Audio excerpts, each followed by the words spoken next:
जननीं शारदां देवीं रामकृष्णं जगद्गुरुं पादपद्मे त्वयोश्रित्वा प्रणमामि মুহুর্মুহু। পূজনীয় স্বামী গম্ভীরানন্দজি মহারাজের রচনা শ্রীমা সারদা দেবী গ্রন্থ থেকে পাঠ, পৃষ্ঠা সংখ্যা 323। জ্ঞানদায়িনী। তিনি সর্বদা সকলকে কৃপা করিতে উন্মুখ থাকিলেও শিষ্যের কল্যাণার্থে স্থলবিশেষে একটু বিলম্ব করিতেন বা প্রথমে অস্বীকার করিতেন, যাহাতে শিষ্যের আগ্রহ বৃদ্ধি হয়, অথবা শিষ্য নিজের দোষ ধরিতে পারিয়া অনুতপ্ত হন। নরেশচন্দ্র চক্রবর্তী মহাশয় 1326 সালের পৌষ সংক্রান্তির সময় স্বামী ধীরানন্দজির আদেশে একজন দীক্ষার্থীকে এবং স্বয়মাগত অপর আরেকজনকে লইয়া জয়রামবাটি যান। পথিমধ্যে তাহার মনে মায়ের বাটিতে পিঠা খাইবার স্বাদ হইয়াছিল, কিন্তু কাহাকেও বলেন নাই। জয়রামবাটিতে পৌঁছিয়া স্নানান্তে কিশোরী মহারাজের দ্বারা শ্রীমাকে দীক্ষার প্রার্থনা জানাইলে মা সম্মত হইলেন না। এমনকি ধীরানন্দজি পাঠাইয়াছেন শুনিয়াও বলিলেন, তাতে হয়েছে কি, আমার শরীর ভয়ানক অসুস্থ, তা সত্ত্বেও দীক্ষা দিতে হবে নাকি? এই অস্বীকৃতির ফলে দীক্ষার্থীদ্বয়ের চক্ষে অশ্রু ঝরিতে থাকিল, কিন্তু অনুরদ্ধ হইয়াও কিশোরী মহারাজ দ্বিতীয়বার চাইতে সাহস পাইলেন না। যাহা হোক, দুপুরে আহারে বসিয়া নরেশবাবু দেখিলেন পাতে পিঠা পড়িয়াছে, কিন্তু তিনি যাই ভাবিলেন, মা কতকগুলো শুকনো পিঠে পাঠালেন কেন, একটু দুধ কি সঙ্গে জুটল না? অমনি শুনিলেন মা বলিতেছেন, কিশোরী, ছেলেদের শুকনো পিঠে দিয়েছ কেন? শিগগির দুধ পাঠিয়ে দাও। শ্রী মায়ের স্নেহ দর্শনে নরেশবাবুর সাহস বাড়িল।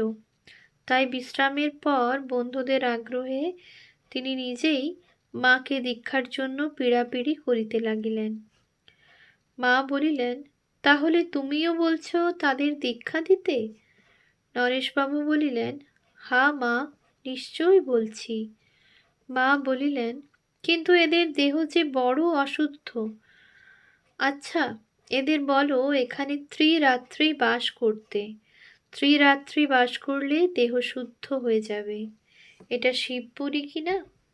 বলার সঙ্গে সঙ্গে চারিদিকে অঙ্গুলি ঘুরাইয়া দেখাইয়া দিলেন। উদ্বোধনে শ্রীযুক্ত বসন্ত কুমার সরকার মহাশয়ের দীক্ষার পর তাহার পত্নী দীক্ষা চাহিলে মা দিতে অস্বীকার করিলেন এবং তাহাকে বেলুড় মঠে কোনো সাধুর নিকট দীক্ষা লইতে বলিলেন। মহিলাটি তথাপি জেদ করিতে থাকিলে তিনি বিরক্তি সহকারে অস্বীকার করিয়া পূজায় বসিলেন। মহিলাটি তখন শোকে মুহ্যমান হইয়া তীরবিদ্ধা হরিণীর ন্যায় ভূমিতে পড়িয়া প্রাণের আবেগে গান ধরিলেন। যে হয় পাষাণের মেয়ে, তার হৃদে কি দয়া থাকে? দয়াহীনা না হলে কি লাথি মারে নাথের বুকে? সুমিষ্ট গানে আকৃষ্টা শ্রী মায়ের পূজা আরম্ভ হইল না। তিনি তাহার নিকট আরও কয়েকখানি গান শুনিয়া লইয়া অবশেষে তাহাকে থামিতে বলিলেন, কেননা তাহা না হইলে তাহার পূজায় মন বসিতেছে না।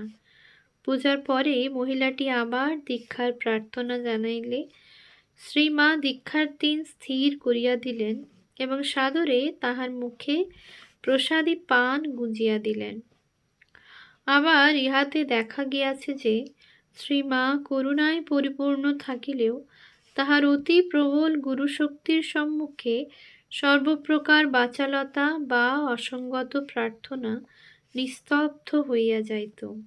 শ্রীযুক্ত নবদ্বীপচন্দ্র রায়বর্মন তাহার পরিচিত 2টি বালকের দীক্ষার অনুমতি পাইয়া তাহাদিগকে উদ্বোধনে শ্রী মায়ের সমীপে লইয়া যান। যথাকালে বড়টির দীক্ষা হইয়া গেলে ছোটটির ডাক পড়িল, কিন্তু তাহাকে পাওয়া গেল না। মা দুঃখ করিয়া বলিলেন, হতভাগার কপালে নাই। পরে পলায়নের কারণ জিজ্ঞাসিত হইলে ছোটটি জানাইল যে তাহার মনে কেমন একটা ভয় আসিয়াছিল। উদ্বোধনের কর্মচারী শ্রী চন্দ্রমোহন দত্ত শ্রী মায়ের বাজার করা প্রভৃতি অনেক কাজ করেন এবং এজন্য প্রায়ই তাহার নিকট তাকে যাইতে হয়। একদিন প্রজ্ঞানন্দজির সহিত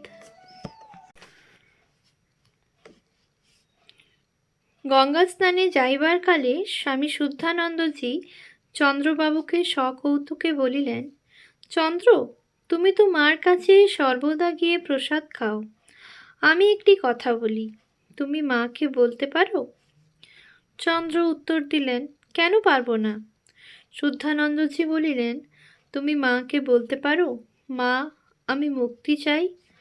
চন্দ্র বলিলেন, আপনারা একটু দাঁড়ান, আমি এক্ষুনি বলে আসছি। তিনি উপরে গিয়া দেখেন শ্রীমা পূজায় বসিয়াছেন। তিনি আস্তে আস্তে ঢুকিলেন, কিন্তু কেন যেন শরীর কাঁপিতে লাগিল। একটু পরে মা তাহার দিকে চাহিয়া আসার কারণ জানিতে চাহিলেন। চন্দ্রবাবুর বুক তখনও কাঁপিতেছে, আর কে যেন গলা চাপিয়া ধরিয়াছে। তিনি অভ্যাসবশে বলিয়া ফেলিলেন, প্রসাদ চাই। মা ইঙ্গিতে তক্তপোষের নিচে ঢাকা প্রসাদ দেখাইয়া দিল। মা ইঙ্গিতে তক্তপোষের নিচে ঢাকা দেওয়া প্রসাদ দেখাইয়া দিয়া আবার পূজায় মন দিলেন। চন্দ্রবাবুর সে কম্প থামিতে প্রায় 1 ঘণ্টা লাগিয়াছিল। ওম শান্তি শান্তি শান্তি। হরি ওম তৎসৎ। শ্রীরামকৃষ্ণার্পণমস্তু।